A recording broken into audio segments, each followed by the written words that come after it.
Thank you, Temi.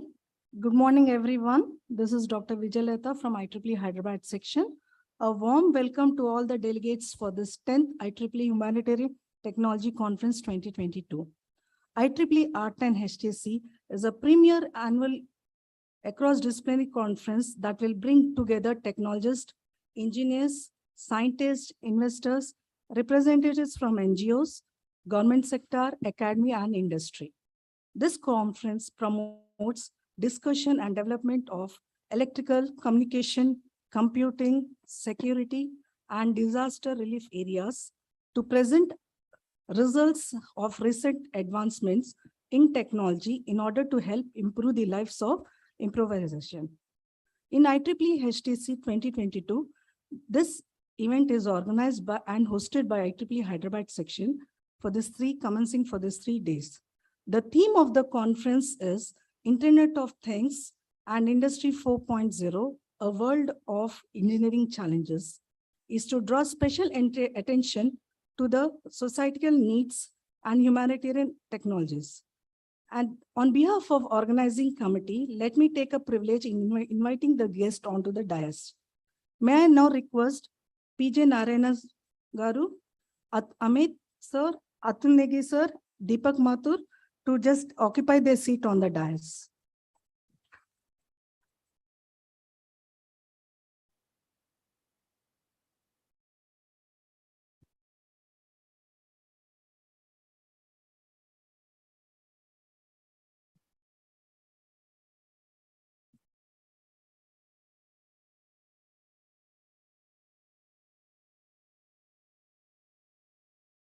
Welcome all.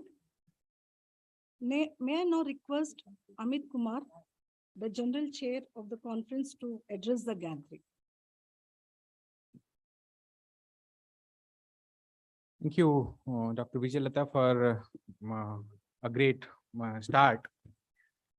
And on behalf of IEEE Reason 10 Humanitarian Technology Conference, IEEE Reason 10, and IEEE Hyderabad section, warm welcome to all of you who have come here from different locations and other countries. And I also welcome all our online attendees who have joined from more than 10 countries and shown their interest in this IEEE Humanitarian Technology Conference 2022. So I thank all our dignitaries on the dais, off the dais, for encouragement and support and always supporting this conference throughout the preparedness and inception. So this year, HTC, which is Humanitarian Technology Conference, popularly known as HTC, it is being organized in Hyderabad, and it is for the first time it is organized in Hyderabad. And apart from that, it has traveled to 9 different locations before coming to Hyderabad. So this year's conference is it's planned to be organized in a hybrid mode because of the prevailing conditions of COVID in several countries. Very recently, we went to Jeju for one of our congresses, and we know that there were a lot of challenges. Because of that, we took precautions, and then we have made it in a hybrid mode that people who are skeptical of traveling and the rules and regulations, so they may not face a lot of problems. So this year's conference theme is Internet of Things and Industry 4.0, a world of engineering challenges. It is very apt in the current scenario. Automation, safety, and the need for higher productivity have become very significant now, and the world awaits the innovations coming from the engineering community. In addition to the plenary talks, a special industry conclave is planned to excite the innovation and entrepreneurship ecosystem aspirants. This is being organized in association with IEEE Reason 10 Industry Relations Committee. 2022 IEEE HTC is conceptualized to offer a platform for research collaboration, networking, and presentation of research outcomes in the front of peers in the fields of computer science and engineering, electrical engineering, electronics and communication engineering, and in general, other evolving engineering fields like CI, ML, IoT, and the related disciplines. While COVID-19 disrupted almost every aspect of industry and businesses, it catalyzed the evolution and adaptation of the modern technology, especially in the age of Industry 4.0. Industry experts and researchers from around the world who will deliver the plenary talks and present a glimpse of future technology in the post-coronavirus era. The new age is being revolutionized by emerging technologies such as AI, robotics, 5G communications, self-driving cars, and medicine delivery robots. While COVID-19 pandemic has unfortunately disrupted most of the things, but it catalyzed the process of digitization and evolution of technology. So in the next 3 days, you will listen to many interesting speakers, excellent paper presentations which have been submitted and accepted, and you will be able to witness that how this post-COVID time has brought a lot of problem-solving attitude in most of the researchers and engineering community. So we are going to see or witness around 400 delegates for this conference, and many of them have joined us online from several locations. So apart from that, I would like to wholeheartedly thank our IEEE President, Professor KJ Ray Liu, for his interest in this conference and sending a very nice video, which will be run after a short while. I also thank our IT Secretary, Jayesh Ranjan, who is also going to join in a short while. There is a government program here in Hyderabad and Telangana. Because of that, most of our administrative officers are here and there. So he'll be joining us in a short while. I thank our Region Director Deepak Mathur for all his encouragement and support, and being the one of the general co-chairs for this IEEE HTC 2022. Our Region Director-elect Lance Fung, who will be joining from Greece, and if he is online, it will be great. Otherwise, he has sent a very nice message for all of us. I also welcome and thank Professor P.J. Narayanan, who is a great supporter and great friend to IEEE Hyderabad section and all of us. And IEEE Hyderabad section chair, Professor Atul Negi, who is also the program chair for IEEE HTC 2022, and all the immense support which he has been given this HTC. And also I want to accord the note of Mr. Srinivas Jasti, who is the past Hyderabad section chair, who has been very instrumental and supportive to IEEE Hyderabad's Humanitarian Technology Conference. So this is all attendees and authors like you who came forward and submitted papers and registered for HTC. Because of that, we could see this day as a reality. And I'm also very proud of our exceptional volunteering team who have been working day and nights from last several months to bring this program into the reality. So I welcome you all again to the conference and hope you will be having a great next 3 days. Thank you very much.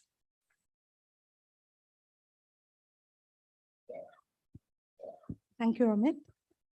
Here we have PJ Relu, who is a IEEE president, and he has shared a video to us, and he has been supporting to the conference in all extent. So we request Sandeep to just play the video.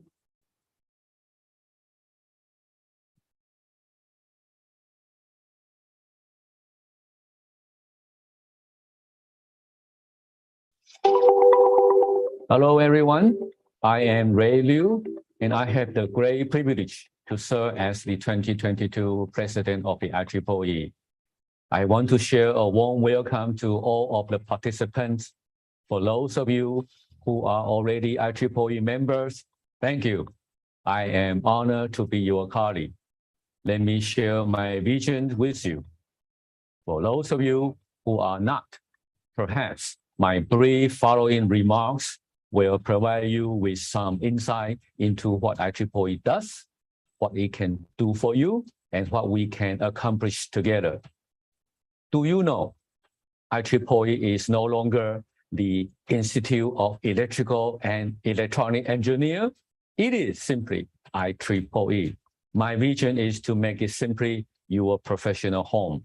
It is the home of engineers, scientists, technologists, practitioners, and entrepreneurs who form the community of IEEE. Our members are experts from the highest excellence of industry and academia, and are in every vital area of technology, spanning almost every area one can think of.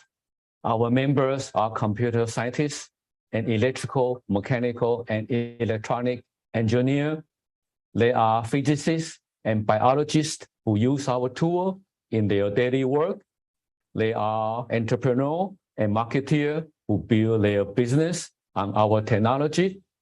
They are technicians who demonstrate their proficiency through their technical work.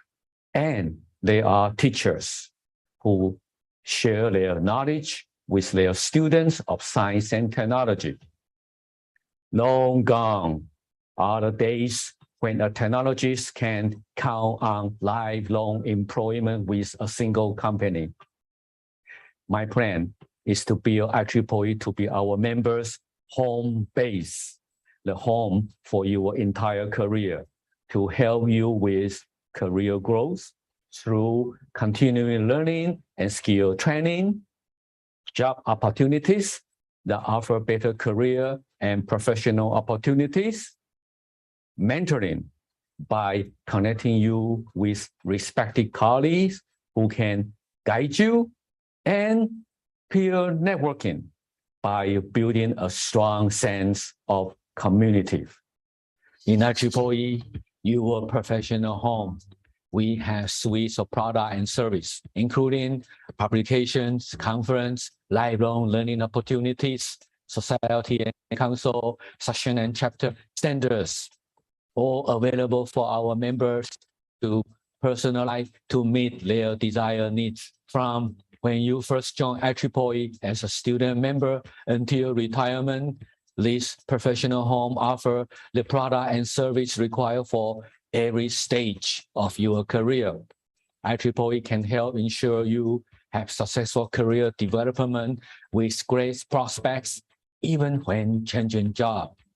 Through the continual learning of practical content and training of new skills relevant to your work to advance your career, IEEE not only provides technology tools, but also personal connections that can help mentor and nurture your career path. Most important, IEEE help professionals grow their soft skills, such as leadership and the ability for cross-disciplinary collaborations. In essence, IEEE offer you a whole new way of thinking and self-knowledge to consider while advancing along your career path, and for you to use throughout your life. IEEE is a community of career support and professional growth with worldwide network. IEEE is your professional home. I encourage all of today's participants, IEEE members and non-members, to engage with IEEE's activity and initiative, inspire participation from fellow colleagues, and maximize all that your IEEE membership does for you, for our professional communities, and for the benefit of humanity. Thank you. I wish you all a successful event. Please take care of yourself and each other. Thank you for such a wonderful message from the President. Now, may I now take the privilege in inviting our section chair, Dr. Atul Legi, sir, to address the gathering.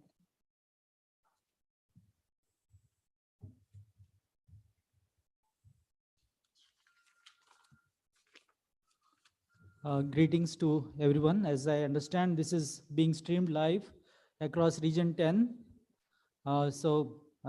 Appropriate time of the day greetings to every one of you here. Here it is a pleasant morning in Hyderabad. So on stage, I welcome, I think so, I heard he's coming, Jayesh Ranjanji, Director IIIT Hyderabad, Professor P.J. Narayanan, the R10 Director, Deepak Mathur, the General Chair, Dr. Amit. Okay.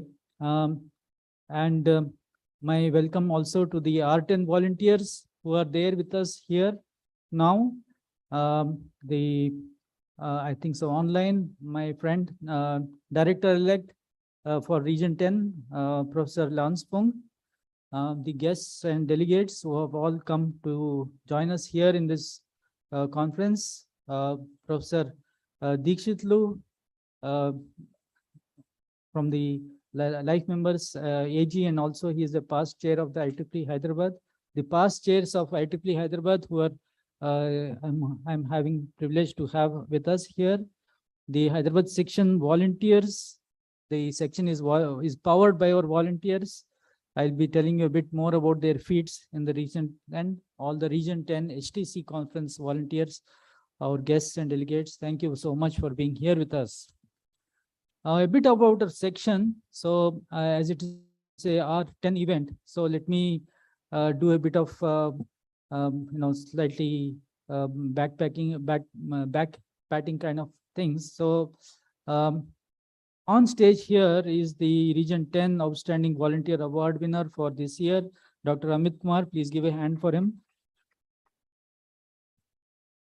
Okay, and the section itself got a Region 10 award for the membership growth, and that the credit for that will go to Mr. Srinivas Jasti, who was the past chair. Okay, and in WIE, the volunteers Renu Guntur got the R10 award. Okay, and then like this it goes on in the technical chapters, that is the microwave theory and techniques chapter. got the all over chapter best award in 2022. The award is given for the activities of the past year. And like this, we had a very nice delegation to Jeju, and they won a number of awards: the R10 YP Ideathon Award, BJ Park Contest Award, the Hyderabad SAC Award, the Best Photo Award, Best Group Performance Award, Life Member Award. Okay, so that goes on. Okay, really kudos to them. And other activities, technical activities, the Censor Council meet took place in Censor Council meet took place in Hyderabad. Recently, all the WIE, that is Women in Engineering Volunteers, had a very, in Hyderabad terms, Dhamal event. Okay, WIE ILS, who were there, Dr. Vijayalata is the co-chair of that event. It was really such a memorable event, and like that. And then, of course, if we go into the past, we had the TESS event at the T-Hub. It was a bit long back, but we have one of the key persons of that here with us in the audience. Thanks for that. Okay, so these are a bit of the section activities. The routine matters is that which, our section has a membership growth. It's around 6,000 or so in that approximate nature. Of course, a large part of it is because of student membership, but we also have a significant number of professional members. All right, and that is also very important. And through the technical chapters and their activities, we are trying to see that the technical engagement of members is maintained. Okay, and with that, we hope that the activities and operations will continue. Okay, so and as you can see, we just had one technical session just before we are here in this inaugural program. There was some interesting set of the technical talks, and like that, things will continue.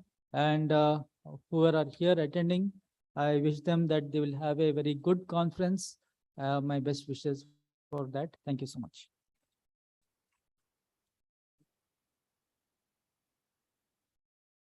Thank you very much, Atul Negi, for sharing the insights of what are the achievements Hyderabad section had in the entire year.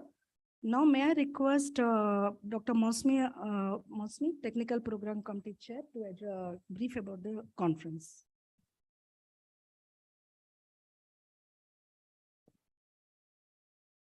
Thank you, Dr. Vijayalata.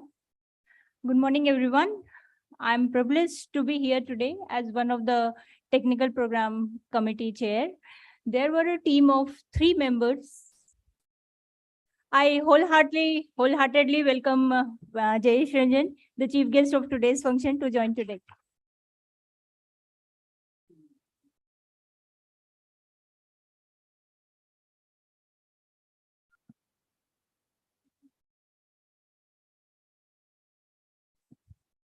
There were a team of 3 TPC chairs of this flagship conference. Mosmi Chaurasia from MJCET Hyderabad, that's me.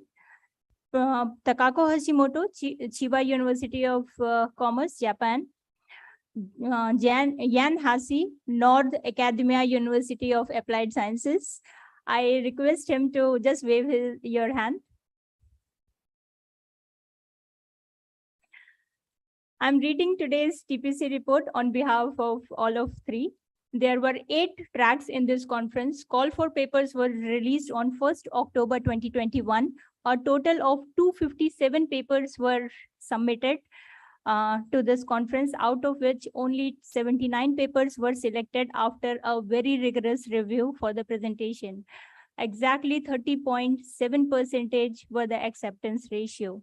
Papers were received from India, Bangladesh, Australia, Germany, Sri Lanka, Philippines, and Indonesia.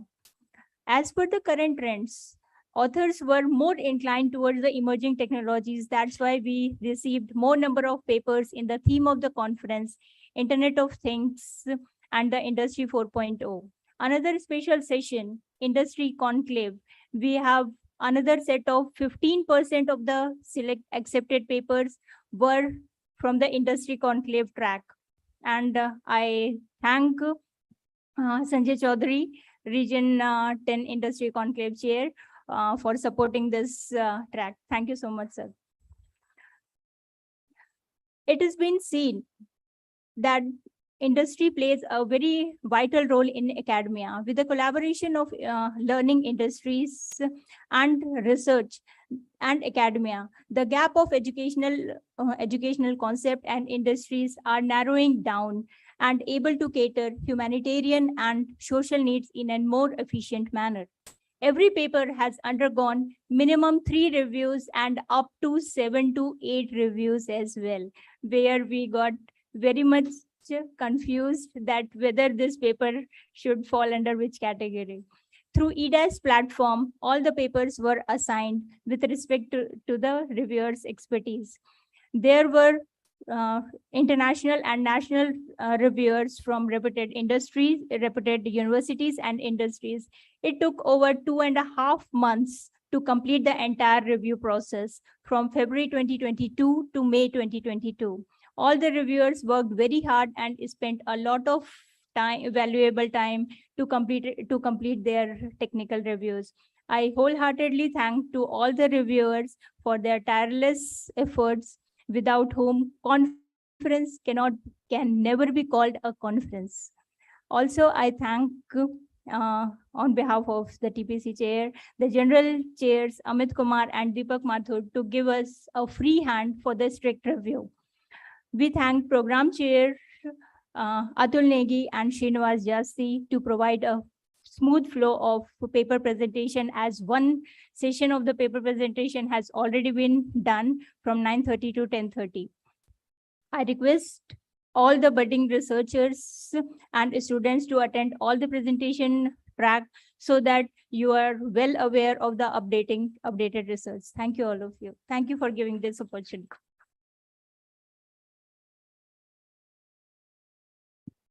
Thank you, Mosme, for your brief overview of the conference.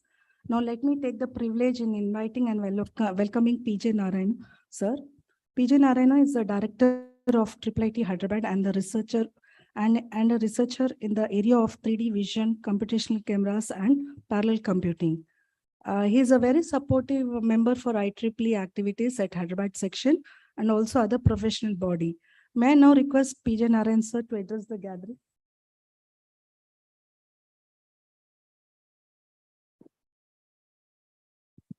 Good morning to all of you, particularly to Amit Kumar, Deepak Mathur, Yesh Ranjan ji, and Atul Negi sitting here, and all those who made the conference possible. In the conference, the hard work is by the program committee, the reviewers, and of course the authors, but reviewers and program committee don't get, they stay at the background usually. So I'm glad this is happening, and we all had about 3 years or 2.5 years of, vanvas or wilderness, living in wilderness, where these events were sorely missed.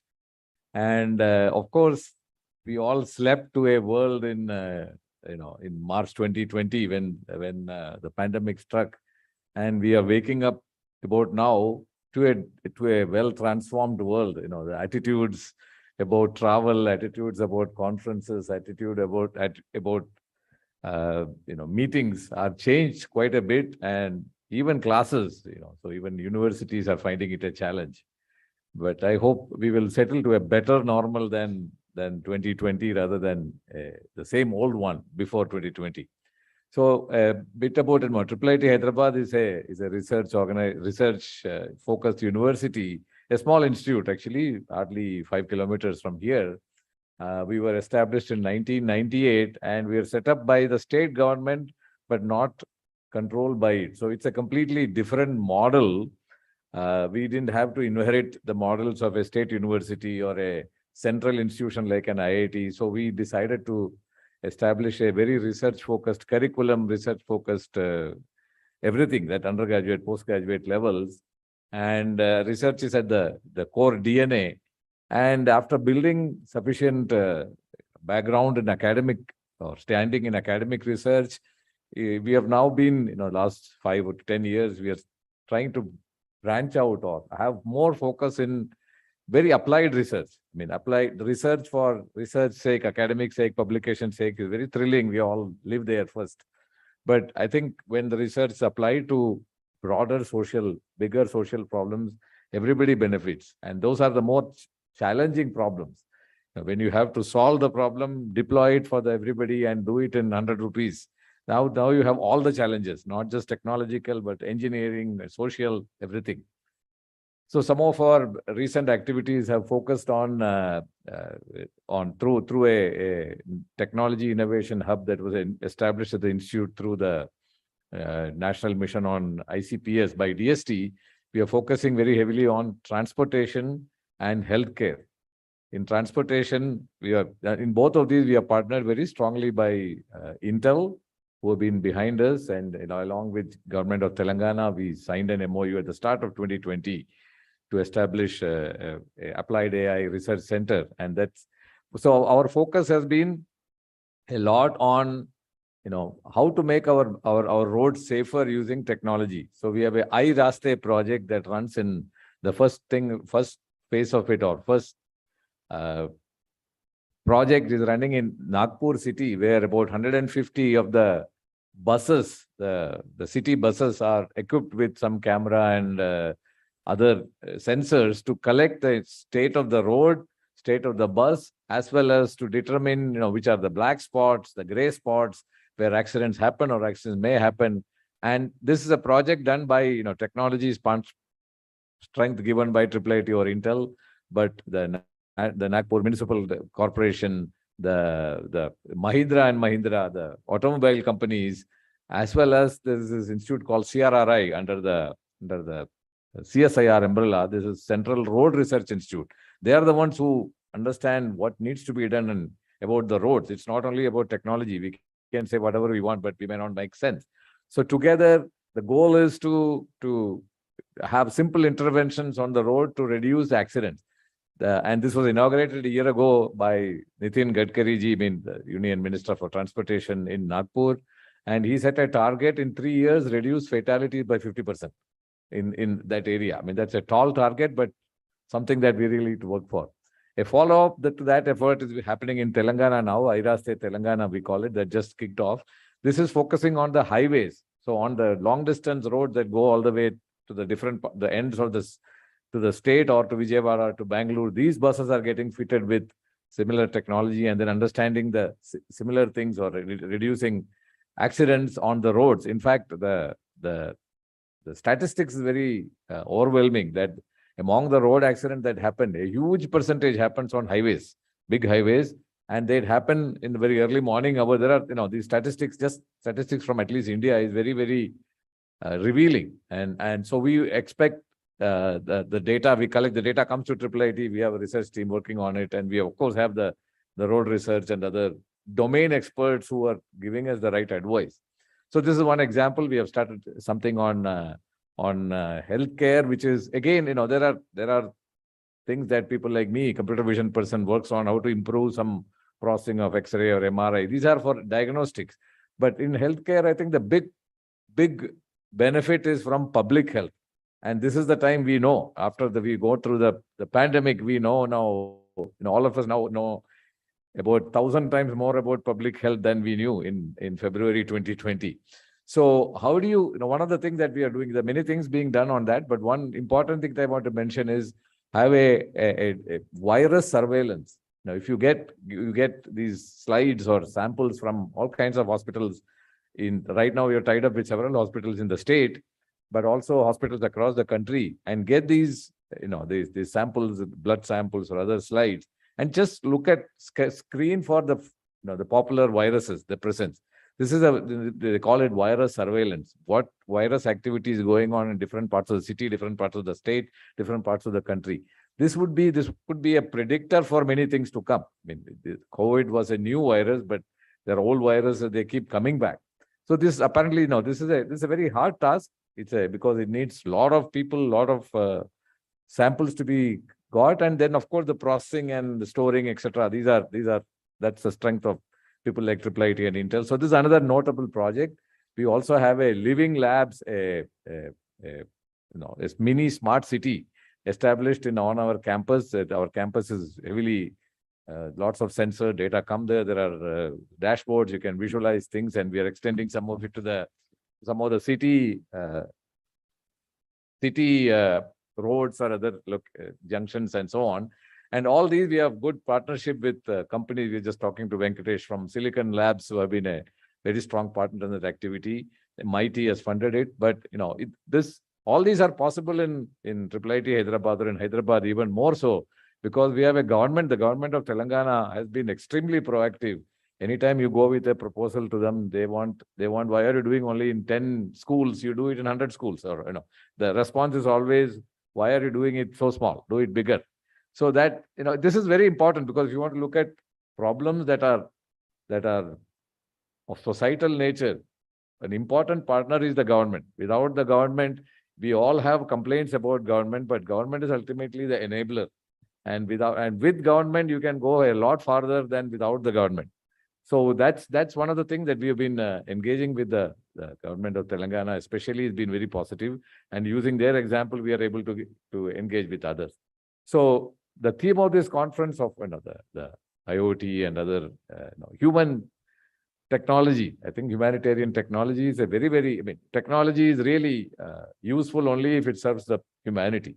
And of course, academic research, which are very theoretical, today may seem like not serving the humanity, but you never know. Theoretical research, their impact is over 100 years maybe, or 50 years. So it's not as if you need to be apologetic about doing academic or theoretical research, but as an institution, as major efforts, government, we should have a lot of focus on applying these things to the benefit of people. And if some of the academics think that is just project, that is just implementation.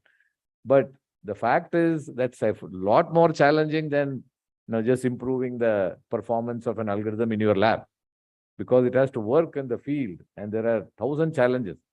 Okay, so one of my faculty members was in, and his student team was in. They're working with Star Sports on analytics, on cricket analytics, and their system was live at Asia Cup. And this faculty member and few students were in Dubai for 10 days.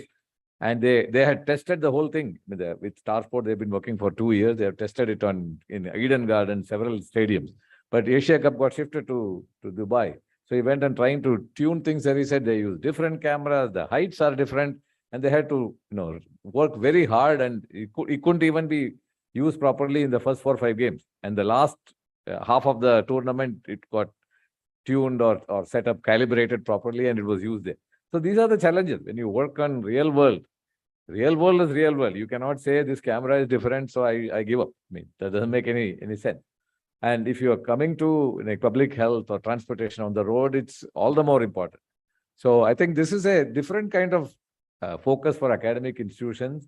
And we have set up that our field otherwise is IT only. We are a triple IT.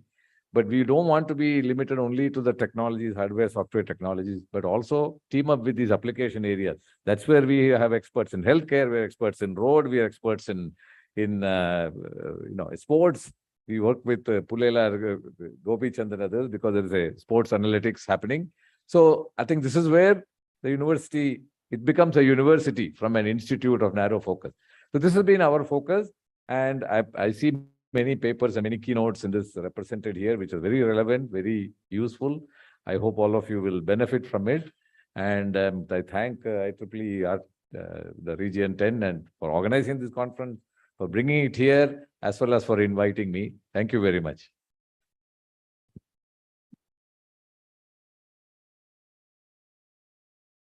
Thank you very much, sir. Thank you for sharing what exactly is happening at your labs. And I think the delegates have benefited with what the real work is going with the real-time applications and all this. And now let me take privilege in inviting our Region 10 elect director, Professor Lance, who has joined virtually. Do we have Lance?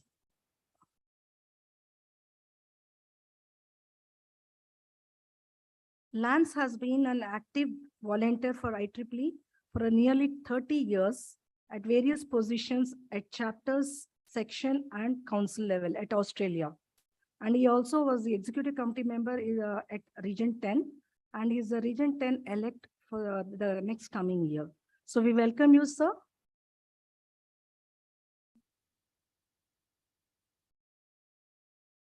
Yeah, share a video. Good morning, distinguished guests, VIPs, colleagues, students, and fellows IEEE members.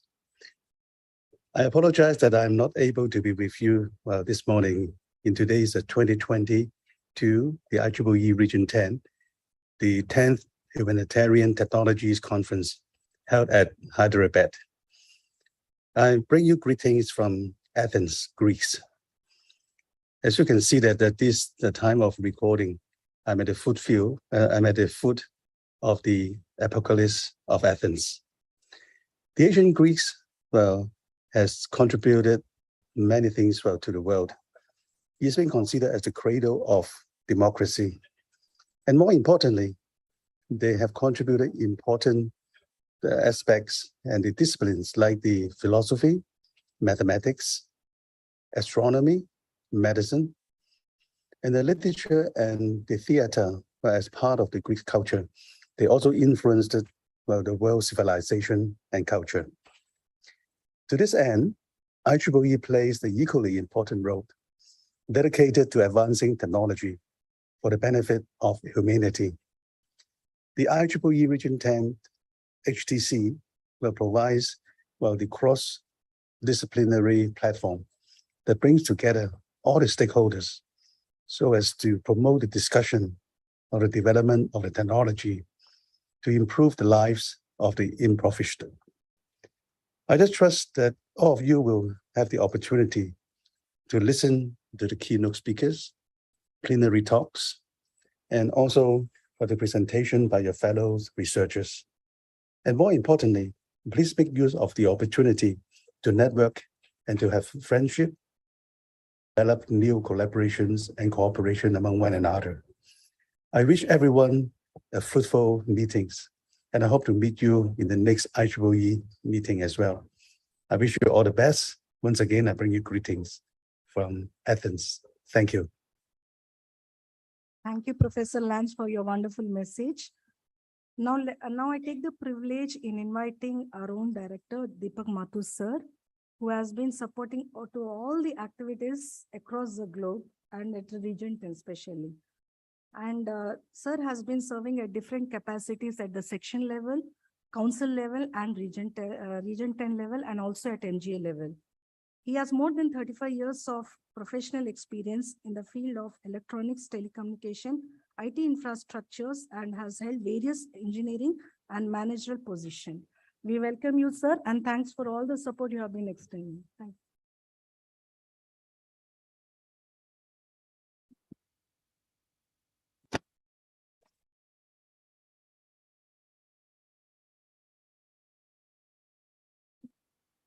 Thank you very much, Dr. Vijaylata. Thank you very much for kind introduction. And Jayesh Ranjanji, thank you very much for your presence here. You made to this very important conference of Region 10. Professor Vijay Narayanan, you gave very thoughtful speech here, and I'm sure our participants will take note of that. Dr. Atul, Rakesh ji, Jan, thank you very much, Jan. You and Rakesh ji made all the way from, you are from the US and you are from the Germany, I think so. So thank you very much. I'm sure your deliberations in this conference is going to add great value. And I'm happy to see that the past chairs of this section, they are present here. And Dr. Dikshitalu, I'm very thankful to you that you made to this conference, and all of us should know that Dr. Dikshitalu is the founding chair of this Hyderabad section, and Hyderabad section has grown to many fold. And what we see today, the seed was sown by you and harvested by all other past chairs. So thank you very much for your presence. And I'm also happy that President Liu and Lance, they also gave their video message. And that is really, again, very good for our conference that they thought of in in fact, I spoke to Professor Ray Liu, and he told that I am interested to go, but the time is so uncertain and having a lot of challenges. That's why he could not make it, and he made his video available for us. The most important part of this conference is our backstage volunteers.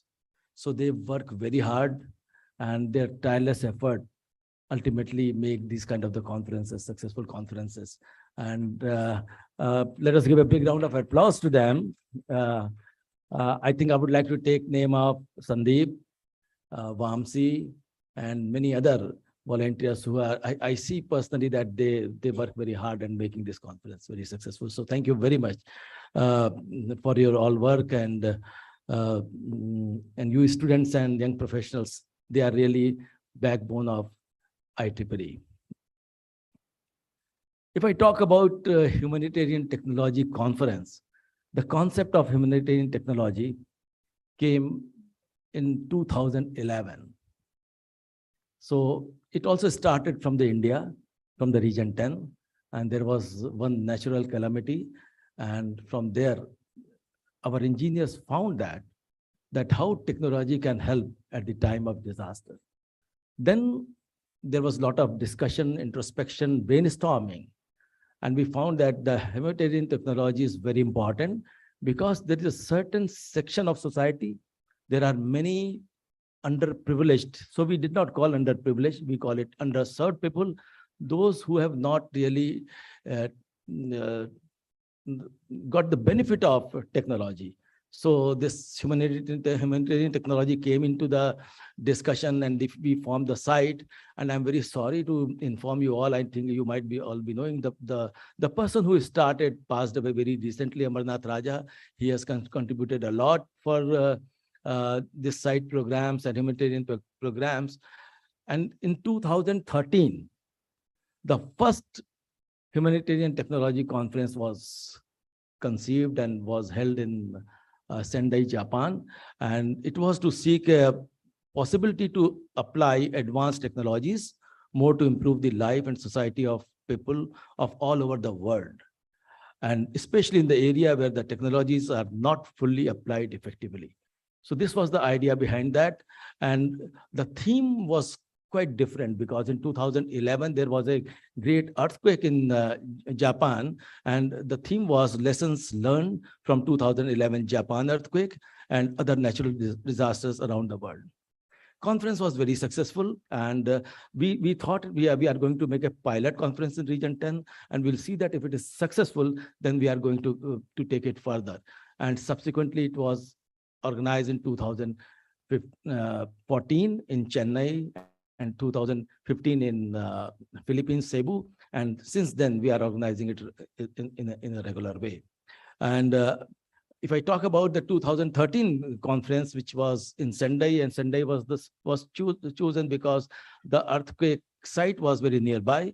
And the conference was designed to put focus on contributions, current limitations, and future possibilities of technology that was learned from March 11 disaster in Japan and similar disaster around the world.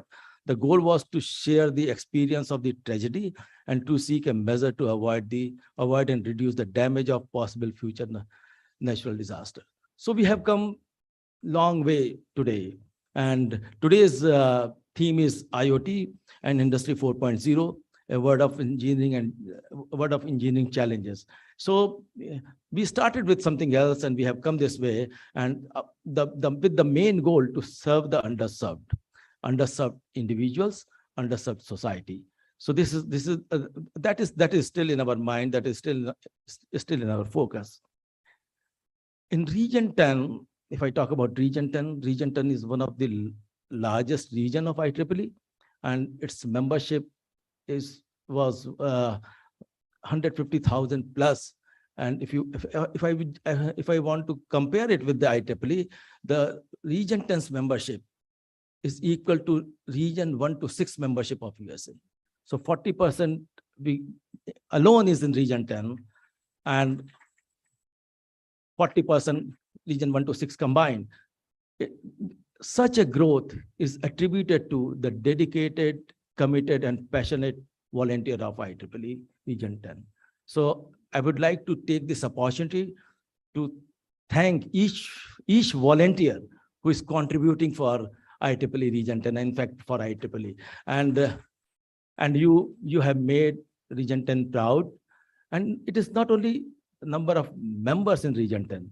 If you talk about the quality of activities, if you talk about the conferences, we have 50% of the conferences being organized in Region 10 countries of the IEEE.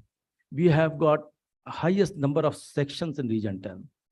If I talk about the member elevation, in 2021, we elevated 2,055 members from member grade to the senior member grade.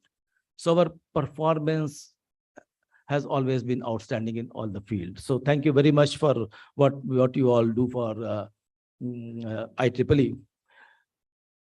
If I talk about the conferences, so Region 10 has got 3 conferences, flagship conferences. One is the 10Con, 10SIM, and the latest one is the Region 10 HTC.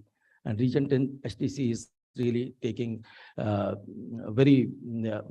members are taking a lot of interest in HTC and in other activities, but we are having challenges, and I would like to talk to you about challenges also. Then I would like to seek your advice on that. So these conferences, I feel, it is not a place only to present paper. It is a place to think, discuss, and brainstorm. So when we talk about industry academia partnership, these kind of the conferences should provide a platform and where we should discuss that how to bring industry academia closer. Just bringing a session or just bringing a speaker from the industry, I don't think it is going to serve the purpose for as far as the industry academia partnership is concerned. I don't have any ready-made solution to tell you, but yes, we have to discuss and brainstorm. And these are the best places where we can do. Similarly, for humanitarian technology, we have to find that how best we can serve using technology to the underserved community. And these conferences should serve that kind of platform. Region 10 has done a lot of activities in humanitarian technology. Apart from these conferences, we do a lot of projects. Our members and volunteers are gainfully engaged in such activities. I would like to cite you 2 examples, which I really tell our members that what we did in Region 10 by our members and volunteers for the society was that in the Philippines there was an area where we had frequent landslide. Our volunteers and members worked for that. They devised a suitable sensor column for that particular area, installed, trained the community, and then community was using the technology developed by local volunteers and members and equipment installed by them. And that was an excellent project by Humanitarian Technology Committee team of Region 10. Similarly, in Beijing, they connected one eye hospital, primary eye hospital, to the specialty hospital using the communication link. I'm not going to the detail. These 2 projects, I always refer that how our members are engaged in our humanitarian activities. But we have challenges. We have challenges that we could not do any sustainable project so far in Region 10. We are trying hard. So humanitarian project and sustainability should go together. So it is not like that we will do one-off project and we'll come out that. So we follow 2-pronged approach in Region 10. And so we profess that let us use the existing technology and take existing technology, improve existing technology, and solve the problem of the community. And then other thing is that do R&D, do research, and come out with new sustainable technology to serve the underserved people. So these 2 things we profess, and we are still trying to find a sustainable project which is serving in the community. What we want that we should go to the community. What is the problem of the community? Find the technological solution, implement that, and train the community, and make a sustainable business model. And volunteers and members should come out of that. And then they should they should support from the outside. So this kind of the project we are looking for. And I'm sure in the coming years, we are going to do that. So I would like to request you all that focus on such aspect that how technology can serve the community. And with this, I would like to conclude, and I would like to congratulate the organizers, Hyderabad section, our volunteers, for doing such a wonderful job and bringing this conference after having 2 virtual HTC in the past. And I wish you all the best. Thank you very much.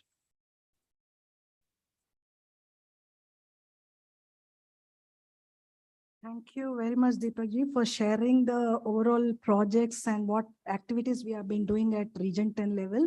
Thank you very much. And I would like to welcome once again our Chief Guest, Sri Jayesh Ranjan Garu from Government of Telangana.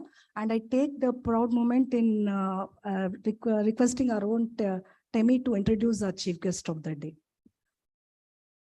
Thank you, Dr. Vijayawada Reddy, for giving me this opportunity to introduce Mr. Jayesh Ranjan. Mr. Jayesh Ranjan is a member of the Indian Administrative Service, IAS, of the 1992 batch and working in the state of Telangana. Jayesh is the Principal Secretary of the Industry, Commerce and Information Technology, Department of the Telangana government.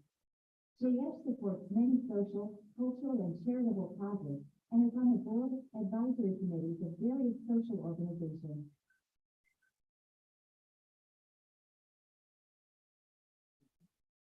Thank you, Temi. May I now request our Chief Guest to address the gathering?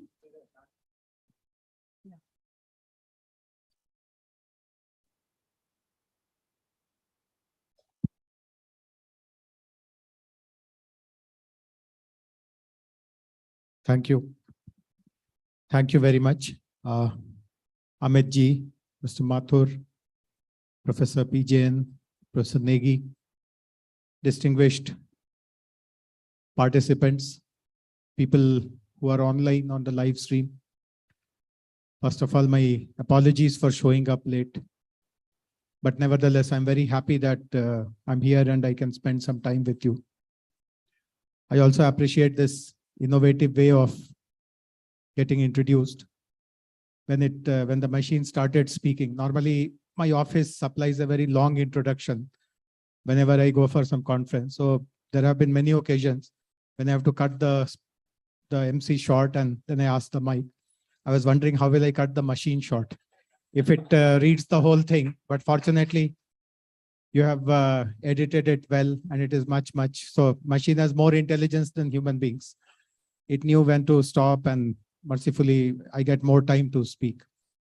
But nevertheless, I find it very refreshing to attend this kind of a conference. I mean, there are hundreds of conferences which happen all over, but a conference which focuses on humanitarian uses of technology, creating a social impact, serving the underserved. This is really music to my ears because as a government, this is the eventual goal that we all see for how technology is going to be adopted in the state.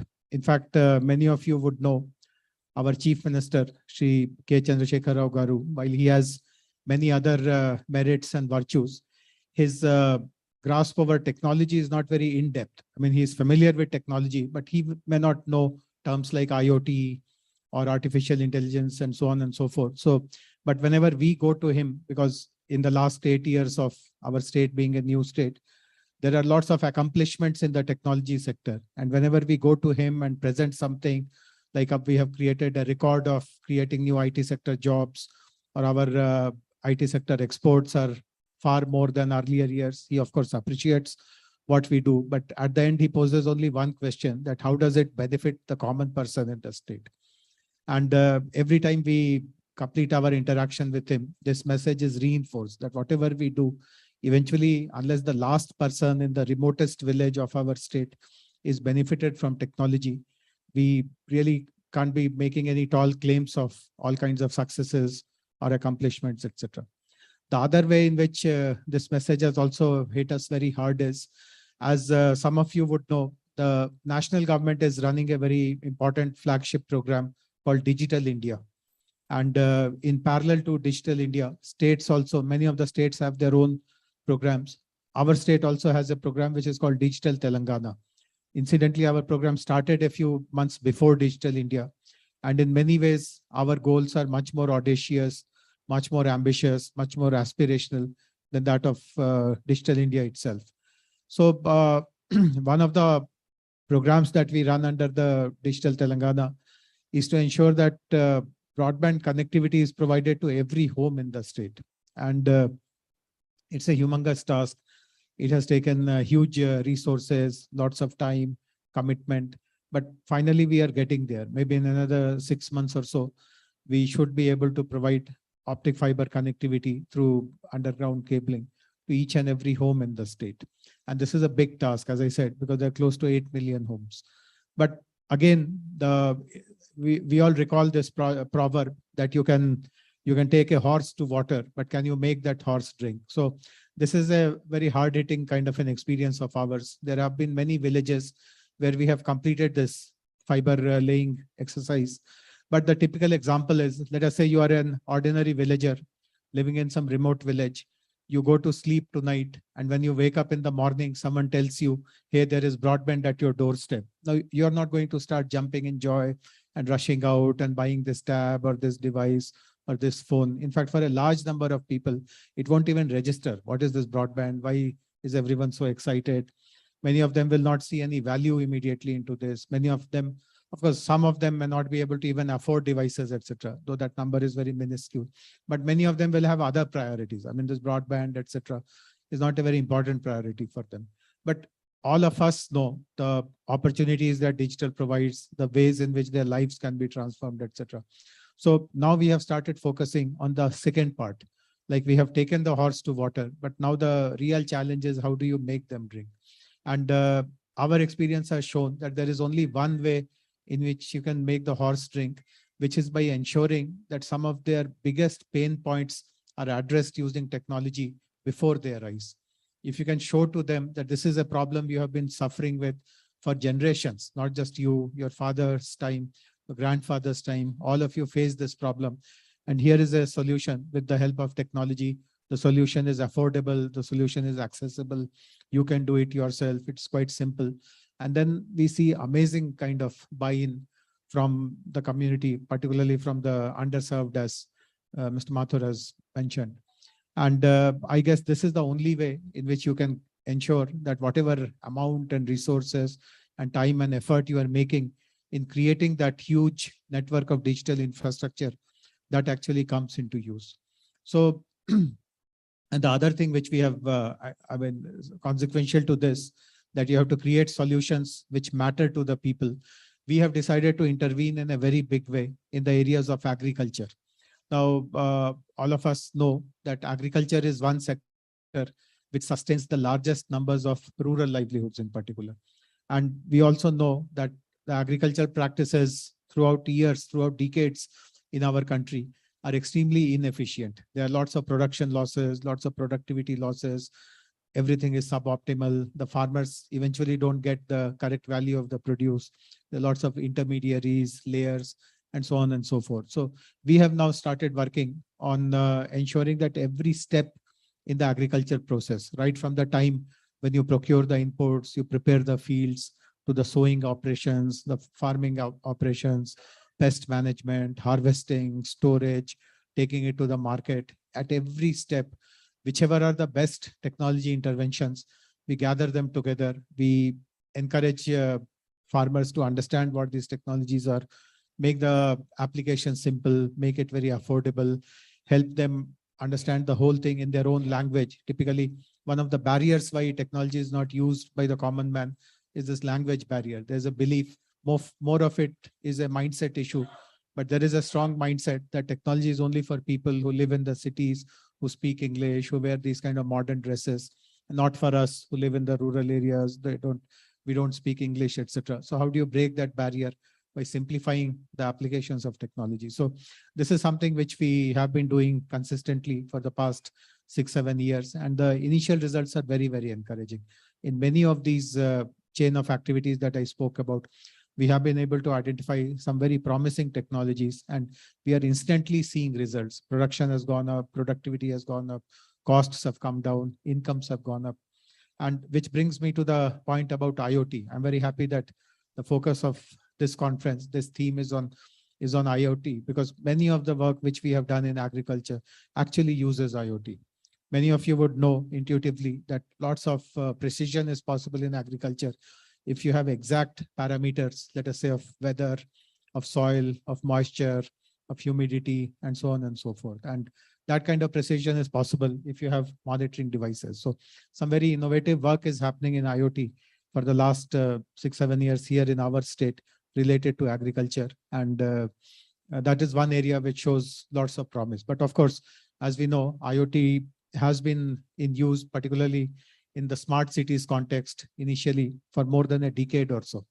Barcelona is one city in Spain which has been touted as the city which has the best network of smart devices to provide as many, I guess they have 100-odd services, citizen services, which uses sensors. And as Professor P. Jain was telling, the Living Lab in the IIIT campus is one example.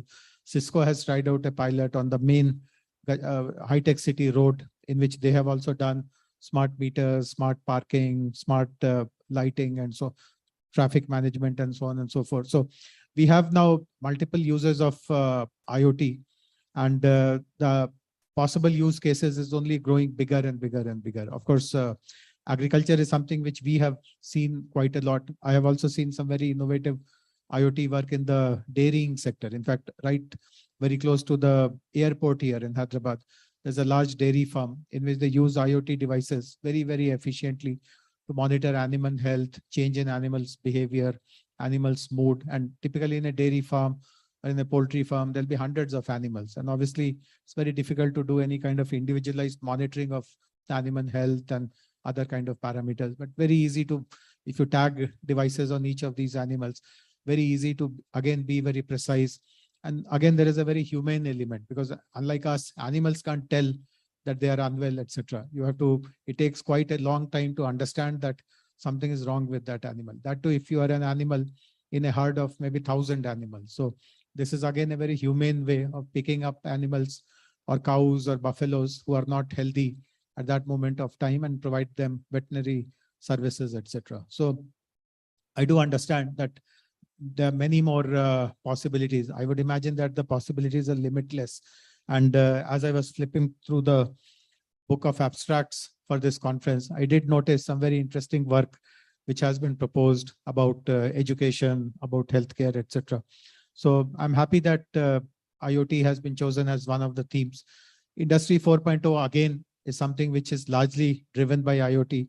And for the interest of participants, I would like to tell them that this French company called Schneider, they have a manufacturing facility in the outskirts of Hyderabad, which to my knowledge, because I look after the industry sector also in this state, to my knowledge was the first industrial unit in Telangana to completely convert itself into an Industry 4.0 compliant industry. And it has won multiple awards also. In fact, in the last World Economic Forum at Davos, which took place in May, it was given this award of the best Industry 4.0 compliant industrial unit anywhere in the world. So it is right in our backyard. And if you want to learn more on what do they do, I only inaugurated it, so I have a good personal understanding of what all they have done. But as an academician or as a student or as a person who is interested in applied research, if you want to see what goes on in an ideal Industry 4.0 climate, that will be a very good place to kind of explore. But as I said, Industry 4.0 itself has newer dimensions. There are other issues related to minimizing energy costs. There are lots of safety issues. There's lots of servicing of equipment which happens based on an automated schedule, where also lots of application of sensors is happening. So it's all happening in a very, very fast-paced and innovative way. And I'm happy that IEEE is focusing on this very important and promising sector of development, which eventually has tremendous potential for servicing the humanitarian needs of the people. I congratulate the Hyderabad section and Region 10 for bringing this event together. while we are doing it in a hybrid mode, I'm very sure that it's only a matter of months when events will start happening full-fledged in a physical in-person mode, which makes it even more interesting and exciting, because while it is always good and productive to listen to speakers in person, some interesting networking and making new connections, etc., happen offline. So these kind of things are something which we'll be very happy to host regularly in Hyderabad, since you are hosting this event at this great venue. I'm sure you would have understood that this place has the capacity of holding very large conferences also. Up to 5,000, 6,000 people can also be hosted here. So whenever you are planning to do a regular big ticket conference, do think of Hyderabad. And as Professor Mathur said, as Dr. Mathur said, that as Ms. Sri Mathur said, I don't think are you okay. So I've given him double promotion, Professor Mathur, Dr. Mathur from Mr. Mathur. But the point I was making, the point which I was very impressed with was, he mentioned that you are keen to doing a long-term project on sustainability, which again is something which is extremely well aligned with our own objectives. And we ourselves are very keen. In fact, in many ways, I speak about it, we speak about it, that sustainability is in the DNA of all the programs which we run under the Telangana government. So there are many opportunities. There are big ticket things, mega projects that we have done which focus on sustainability.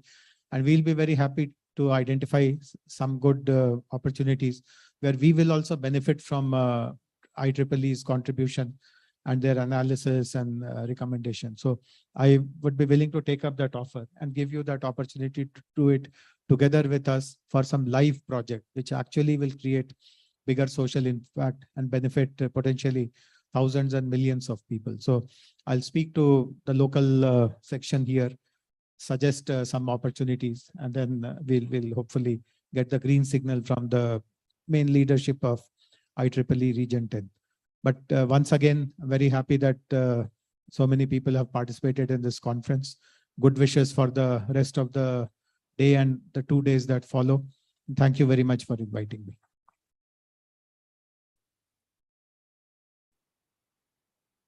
Thank you very much, sir. Majority of IEEE projects are in line with Telangana government project. I look forward to collaborate. We look forward to collaborate with you and do a good, remarkable work. So before moving ahead for vote of thanks, let us felicitate our inaugural speakers of the day for making this their presence and adding glory to the IEEE 10th Inter HTC 2020 conference. So may I request Dr. Atul Negi sir to felicitate Deepak Mathurji.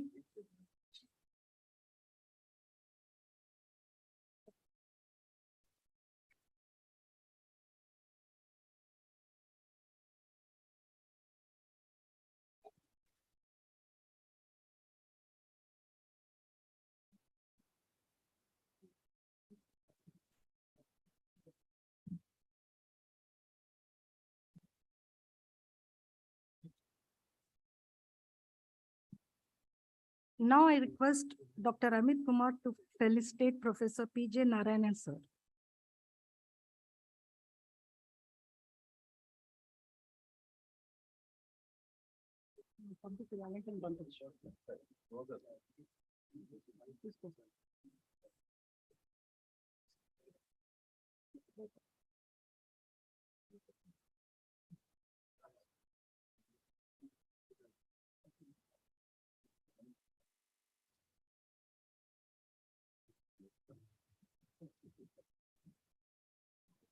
Now, may I request our conference chair, Dr. Amit Kumar and Professor Atul Negi sir, section chair, to felicitate our chief guest, Sri Jayesh Ranjan Garu.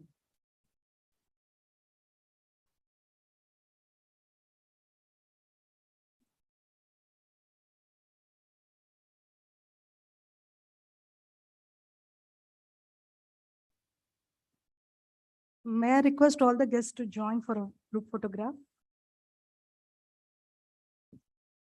So 1 second for photograph.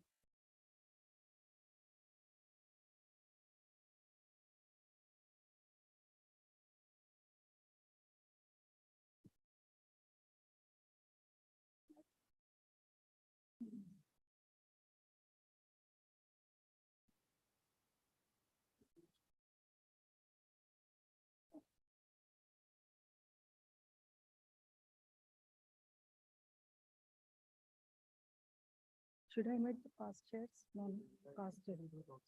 Yeah. Yeah.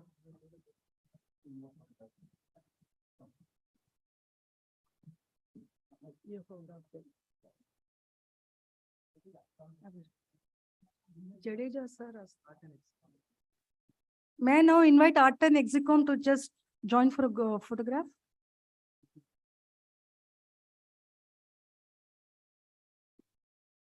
Rakesh Kumar sir from IEEE MGA, kindly join. Dikshitulu sir. Jan has, please join us.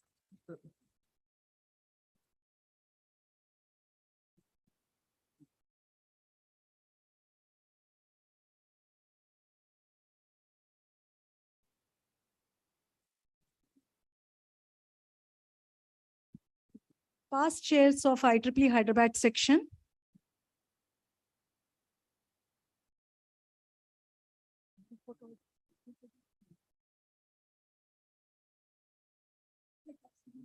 Sir.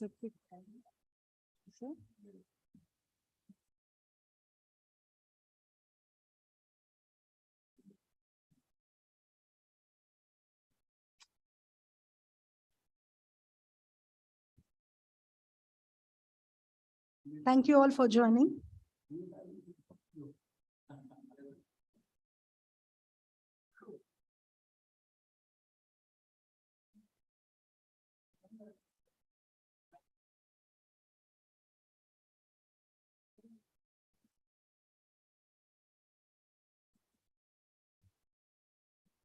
Thank you all for joining. Now I invite Vamshi Krishna J, Publicity Chair of this conference, to propose vote of thanks. Over to you, Vamshi.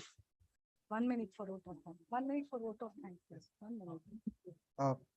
Thank you, Dr. Vijalata, and thank you all the delegates who have been here with us. I, Vamsi Krishna, Publicity Chair of IEEE R10 HTC, consider it as a matter of great honor for having me to give the vote of thanks on behalf of IEEE Hyderabad section. I'm immensely glad and thankful to IEEE Region 10 and the Executive Committee for giving us this opportunity to host the 10th edition of IEEE Humanitarian Technology Conference. Our team would like to extend immense gratitude to our chief guest, Sri Jayesh Ranjan Garu, IAS. Thank you, sir, for joining us, and Sri PJ Narayan Garu from IIIT Hyderabad. Thank you so much for joining us on your busy schedules of the day. I would also like to thank all the sponsoring companies, Silicon Code, Silicon Labs, AstraWeb, a microwave company, TI Hyderabad, and also HTC, HAC, all of you thank you for joining us and giving this opportunity to host it. And not to forget, before I move out of the stage, I thank the press and media who has been here with us, and all the volunteers who has been working over the past 15 days tirelessly to execute this event and deliberately working hard to ensure that it is a seamless experience for all of you. Thank you so much once again. Now we will break for a tea break. And before I say that, we have a photo booth outside. I would request all the dignitaries on the stage and off the stage to have one final group picture outside that, and then we break for the tea. Thank you so much.